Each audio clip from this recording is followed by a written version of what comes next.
Non, très content pour les gars, pour moi, pour le staff, tout le monde qui nous a supportés. Dans les bureaux, on a vu Amélie, Samia, le Media Department, tous ceux qui nous ont supportés. Je ne regarde pas ceux qui n'étaient pas avec nous, je regarde ceux qui étaient avec nous. Et voilà, c'est sympa, mais on rejoue mardi. Bonjour Laurent. Bonjour. Félicitations. Merci. Qu'est-ce qui vous rend le plus fier? Est-ce que c'est les buts ou le fait que vous n'avez pas accordé de but contre une équipe de New York qui est venue pour jouer ce soir? C'est une très belle équipe. Talent individuel et ce qu'ils font projet de jeu collectif, c'était impressionnant. C'était presque une classe à part. Mais voilà, la façon dont les gars ont abordé le match comme des hommes, entre guillemets, et ont réussi à être dans la gestion des émotions et des temps faibles et forts, j'ai trouvé ça très, très, très pertinent et content pour les gars parce qu'ils méritent. Laurent, félicitations pour la qualification, la manière aussi. Tu peux détailler un peu plus, selon toi, c'est quoi la clé de cette performance? Est-ce que pour toi, elle est à l'image de tout ce que vous avez pu démontrer depuis un mois et demi? Et tu en as glissé un petit mot, mais mardi, c'est demain. Comment tu prépares le match de barrage à domicile contre Atlanta? Je vais manger d'abord, je vais boire. On va boire un verre, on verra chaque jour à sa peine. On va voir comment les gars récupèrent. Jusqu'à la dernière seconde, je crois que c'était d'ici, et juste avant que je sorte du vestiaire, on me dit c'est Atlanta. Peu importe, on joue là devant nos partisans, on verra. Sur la clé de la performance. Tu sais, comme je te disais, c'est tellement fragile la perception. Si on fait le même match, on perd 1-0, je vois très bien qu'on peut me dire au coach, zéro contrôle du match, total, comment tu dis, contrôle de la part. Et les deux sont un peu vrais.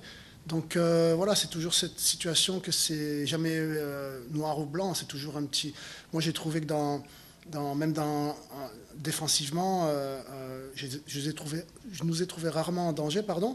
Par contre, c'était dur de poser des vrais problèmes dans le pressing et globalement, on n'a réussi qu'à leur faire du mal, soit en transition, soit quand on les invitait quand ils perdaient le ballon, à essayer de la regagner. Mais donc tu vois, ça bascule tellement en fonction du résultat et on essaye de contrôler ce qu'on peut contrôler, pardon. Et comme j'ai dit, que ce soit un peu dans la résilience ou que ce soit en qualité technique et de synchronisation, tout le monde a levé son niveau dernièrement et ça a bien marché. Bonsoir, félicitations. Pour faire un peu de pouce là-dessus, as-tu l'impression dans les sacrifices, dans l'intensité, dans les deuxièmes efforts, c'est le genre de performance type que tu veux voir de ton équipe de façon constante, de match en match? Oui. Oui, mais oui. Mais qu'est-ce qui fait la différence par rapport à ça? C'est juste un match qui était de série? C'est un match qui... Peut-être que, les vétérans, peut-être qu'ils ont pu transmettre leur expérience et leur connaissance de ces types de moments-là. Les plus jeunes qui veulent se mettre au niveau et qui ont s'y répondu très bien. Voilà, je ne suis pas surpris, on n'est jamais surpris. En fait, on se demande juste si est-ce qu'on va oublier ou est-ce qu'on va concéder un vieux rebond sur un corner. Parce qu'on était trop pressé tu sais, des détails comme ça. Mais c'est le genre de match où j'avais l'impression que j'aurais pu parler de la bouteille. Eux, c'est bon, tu n'as plus besoin de nous parler, coach. On sait ce qu'on veut faire, on sait ce qu'on veut exécuter. Laisse-nous jouer. Donc on a juste rappelé 2-3 détails et puis voilà, notamment à la mi-temps, et puis c'est tout. Bonsoir, coach. Félicitations. J'ai juste envie de m'adresser à l'homme parce que tu as eu une première saison avec des montagnes russes. Là, la saison n'est pas finie. Mais qu'est-ce que tu as appris, toi, sur toi, parce que c'était quand même costaud? De croire malgré que des gens veulent, des fois pour t'aider à repenser et à douter, mais voilà, de croire en ce qu'on croyait ensemble. Et puis avec le staff, on a toujours essayé de tirer dans la même direction et de garder les joueurs dans le même processus, malgré la difficulté ou les échecs. Et puis il y a tellement de gens qui veulent notre bien aussi que ça a été aussi un grand renfort. Laurent, bravo. avec un groupe jeune, avec un projet viré vers la jeunesse, d'avoir un match éliminatoire, qu'est-ce que ça peut vous apporter, ça, pour le futur, de donner cette expérience-là? Ouais, c'est très riche. On a, je ne sais plus si c'est toujours vrai, mais on avait à un moment donné la deuxième ou troisième plus jeune équipe de la Ligue, donc qui puisse... Mais bon, j'allais dire, oui, c'est très riche pour eux d'avoir ces moments-là, mais les 6 derniers matchs, c'était quelque part aussi presque la même chose. Donc j'espère que mardi, voilà, ils ne vont pas se mettre plus de pression que ça, mais tout en ayant conscience de la tâche. Juste rapidement là-dessus, comment vous avez qualifié sa performance dans ce milieu défensif-là? Énorme. Est-ce que c'était, je change de sujet, est-ce que c'était le prévu que vous alliez laisser le ballon à New York ou c'était dans le match que ça s'est passé? On savait qu'ils allaient avoir beaucoup de temps avec le ballon. Je pensais qu'on l'aurait un petit peu plus malgré tout. Mais vraiment impressionné par cette équipe quand même. Dans la maîtrise collective, c'était fort. Il y a peut-être des éléments de réponse disséminés un peu là dans les autres questions, mais il y a plusieurs scénarios qui vous permettaient de passer ce soir avec les résultats un peu ailleurs. À quel point c'est gros de juste rentrer par la grande porte avec vos propres moyens, tout le momentum que ça donne, puis à quel point ça faisait partie du message avant le match, de ne pas laisser le sort entre des mains extérieures. Ouais, c'est énorme. Mais c'est une belle équipe, je le répète, ce soir. Et en fait, j'aime pas regarder le passé, mais c'est plutôt les matchs qui étaient tellement à notre portée. Vous vous rendez compte où on est à la 8e place avec les points tellement proches et le nombre de matchs qu'on a laissé filer qui étaient à notre portée. Ça dit à quel point on apprend, mais à quel point on avait quelque chose d'intéressant quand même. Et malgré les buts encaissés, là, les gars me surprennent. C'est énorme ce qu'ils ont fait. Et d'avoir dû passer par ces moments-là et d'avoir su revenir à ce niveau, c'était fort mentalement. Donc, chapeau à eux. Merci. Par la grande porte à soir, de façon autoritaire, je ne sais pas comment je peux dire, mais à quel point juste ça fait du bien et ça vous projette dans le futur de la bonne façon. Oui, ça fait énormément de bien. On est dans un bon moment.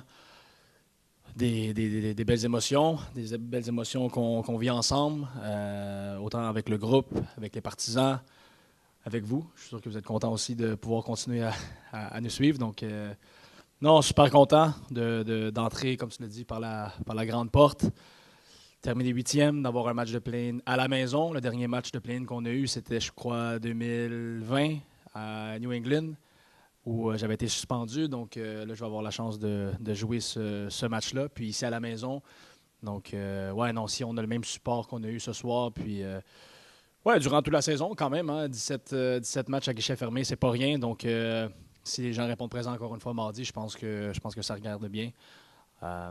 Donc, très, très content. Ça fait du bien de vivre du positif puis de passer une belle soirée comme ça. Salut. Merci.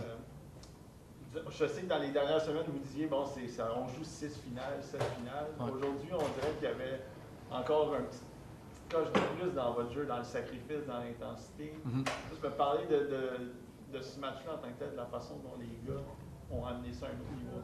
Oui, c'est un match un peu particulier parce qu'on savait que même si on ne gagnait pas, on avait la chance d'avancer. Donc, tu es un peu entre deux chaises où, oui, tu veux être agressif, tu veux aller de l'avant, mais en même temps, tu ne veux pas t'exposer trop à l'arrière puis te prendre, que ce soit des contre-attaques, des occasions tout simplement, puis d'ouvrir la porte à New York, de marquer ce premier but-là. Puis c'est sûr que quand on a mis ce premier but-là, nous, ça nous a fait énormément de bien. On a été j'ai trouvé, hyper solidaires les uns envers les autres ce soir.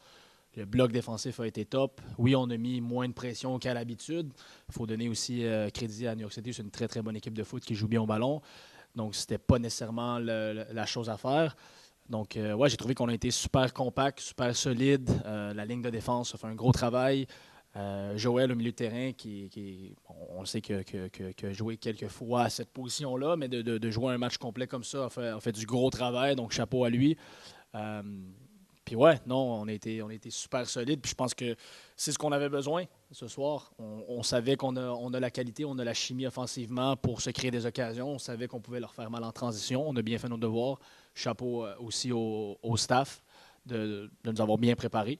Donc, ouais, non, je pense qu'on a bien appliqué le plan de match. On était solide. Puis au final, ben, il fallait tout simplement trouver une façon de gagner. Puis c'est ce qu'on a fait. C'est pas notre meilleur match, je pense, de la saison, mais il y a eu des choses hyper intéressantes qu'il faut garder pour continuer à connaître du succès. Salut. Félicitations. Merci. On a pu entendre des bribes de célébration dans le vestiaire tantôt. Qu'est-ce qui a été le plus peut-être apprécié chez le groupe? Est-ce que c'est la perfo offensive, les buts marqués, ou bien c'est le niveau défensif? Qu'est-ce qui a été peut-être célébré dans le vestiaire tantôt? Un peu de tout. Je pense que... Puis c'est pour ça, je pense qu'on vit bien en ce moment. C'est qu'autant les joueurs un peu plus offensifs font le travail défensif, mais reconnaissent aussi le travail qui est fait par la brigade un peu plus défensive. Nous, les défenseurs, les joueurs plus défensifs, on reconnaît le travail qui est fait par les joueurs offensifs. Donc, puis moi, c'est mon message à l'équipe, à chaque joueur, presque à tous les matchs, c'est juste faites votre travail. Essayez pas d'inventer mille et une choses puis d'être le héros à chaque match. Je pense que si tout le monde dans cette équipe-là, dans ce vestiaire-là, fait son travail, on est capable d'accomplir de bonnes choses.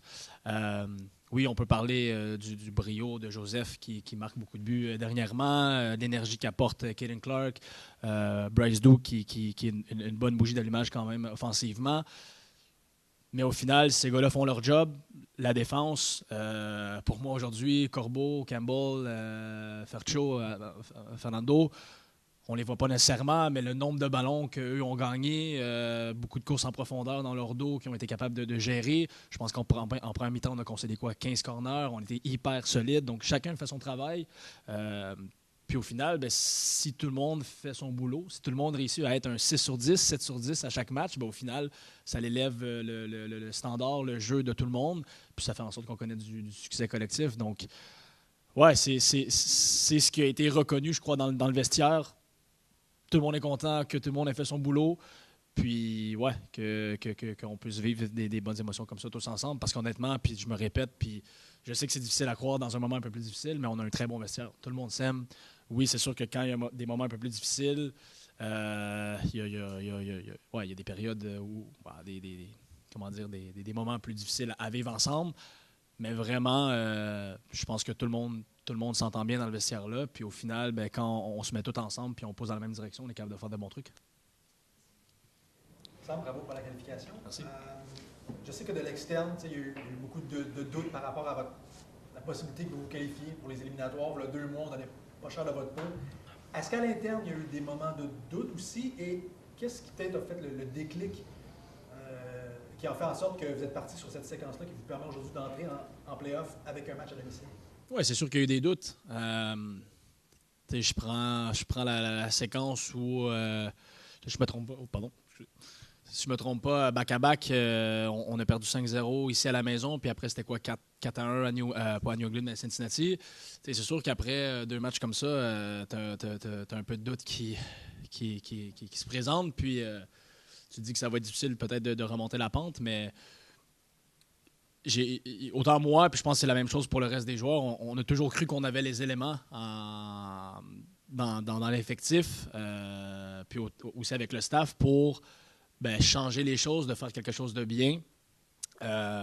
Mais c'était tout simplement peut-être ça, de ne pas essayer de trop en faire, puis de chacun de faire son truc. D'amener de l'énergie. Puis je pense que c'est ça qui est arrivé. Oui, en toute honnêteté, je pense que l'arrivée de Caden Clark et Jack Hill ont fait grandement de bien parce que quand Bryce Duke voit un gars comme Caden Clark qui amène cette énergie-là, cette qualité-là, je pense que Bryce dit moi aussi, je veux être reconnu puis contribuer offensivement, que ce soit en marquant des buts puis en faisant des assists. Donc, lui élève son jeu.